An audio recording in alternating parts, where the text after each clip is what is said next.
Dear sweet Lord, I'm not even sure how to tackle this video, because I'm wrong, right? What was the marketing line? 50 million Elvis fans can't be wrong? Well, if Yahtzee didn't outright trash the game and Pyrocynical gave it high praise, who am I to disagree, right? Surely I'm wrong, right? Well, with no lube or easing in, I can tell you that Cruelty Squad is the biggest piece of shit ever created by human hands. It's hard to know where to begin, so I guess the main menu is a good place to start. Look at this abysmal trash. You just had to have the title clipped through the car. It just had to be done, right? What artistic expression could this serve? Well, much like the main menu and the UI in general, it's all a really good indicator of the level of garbage we're dealing with here. No hand-holding is the bullshit marketing term here. What it should say is, I was too lazy to think of all this shit through, so I slapped together some eye herpes art, some ear cancer music, and sewer fatberg game design. I've seen Pyrocynical say that all this mishmash of eye cancer is deliberate, that it's some sort of artistic expression, that a lot of effort was put into this, that it's not trash by accident. Well, just because something is deliberately done badly, it doesn't get a free pass, like, oh wow, he did a shit job on purpose? What meaning could there be? Can I use the same excuse at work? You don't get it, man. The eyesore visuals are meant to represent the endless sea of advertisements butchering our cities and landscape.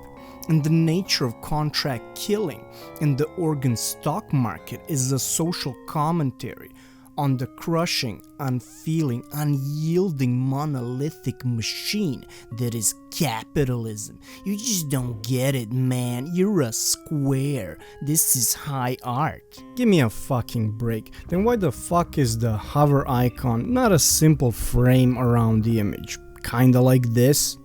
And why does the button you're hovering need to disappear? And also, why does the thing that you've selected need to be blocked by this fecal serpent? Keep the neon eye cancer if you must, but at least make it logical. Or how about the fact that you can't pick up ammo for the weapon you already have unless you specifically have it selected? Or how about the doors that don't open both ways? There's no reason to make it this shitty. I can understand a game from 20 years ago having this problem, but come on, at least make the collision box smaller while it's moving. It's really basic stuff. Come on, defend this trash. Ignoring the super aids, what would be the purpose of any of these design flaws? What is the commentary here? What is the artistic expression? It's just plain old laziness or oversight, masquerading as a pseudo-intentional digital acid trip. Don't tell me this has a meaning. And mind you, I don't have anything against making a meme garbage pile for the lols. Early internet was full of trash like this. I've even heard this game be compared to street graffiti, that it's all deliberately bad to provoke a feeling. Well, if that's the case, then why does this failed abortion cost $16? I've never seen people get charged money to look at graffiti on the street. Mugged maybe, but not charged. I don't remember swiping my card to look at this Da Vinci creation. If this game was maybe $1 or $2, I wouldn't be making a video. I just chalk this up to mentally ill dude from Finland, never mind, that's redundant, dude from Finland makes a trash game. But there are free games out there that dwarf this infected sphincter. It is a war crime to charge money for this. Let me give you a good example. Nightmare of Decay came out a year ago. Obviously the game looks retro, and by today's standard these graphics are trash. But here you can say this was deliberate for a couple of reasons. First, the game is obviously an homage to retro horror games like Resident Evil and Silent Hill. Second reason, budgetary constraints. Retro graphics can be produced by one person. If I made a game today, I'd make it retro too.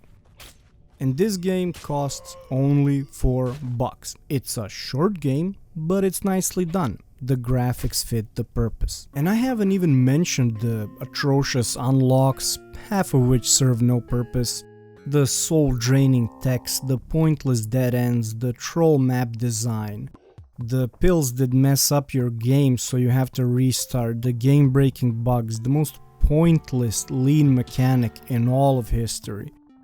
I watched more than 2 hours of Pyrocynical's video, and a little bit at the end, so I'm aware this game has more things in it, but they're all equally pointless. This game doesn't deserve 4 hours of playtime just to unlock some obscure hidden meme hidden behind a door, let alone a 4-hour video and 1 million people to waste their time watching it. I wasted almost 2 hours of my life playing this Migraine Factory and gladly refunded it out of principle. I think what happened here is just a meme gone wild. Like the GameStop fiasco. Just like people thought it would be hilarious to mess with a bunch of rich assholes, same thing here. They showered this game with positive reviews for the lulz, which can definitely be seen by the playtime when these reviews were written. But I also think huge YouTubers shouldn't fuel this kind of horseshit just for views and clicks. It almost feels like some sort of weird peer pressure or power of suggestion. This is the most expensive candy on the market. The drugs are fake, you know. It's bogus. It's what we chemists call a placebo. It's whatever you want it to be. Gotta give big ups to marketing. The ability to make people believe. Power of suggestion. P-O-S. Well, look at all the good reviews. I can't possibly shit on this game. People will hate me. They'll unsubscribe. I have to find some meaning, even when there is none. Otherwise, I'm a boomer who's not down with the memes. I think trash should be called out, especially when the guy is asking $16 to voluntarily put yourself through CIA torture. I've literally seen Colombian cartel beheadings that were more pleasant than this dumpster fire, and they were free. I could rant more about this gangrenous tooth, but that would mean I'd have to play more of it, and I'd rather put my nuts in a rusty vice.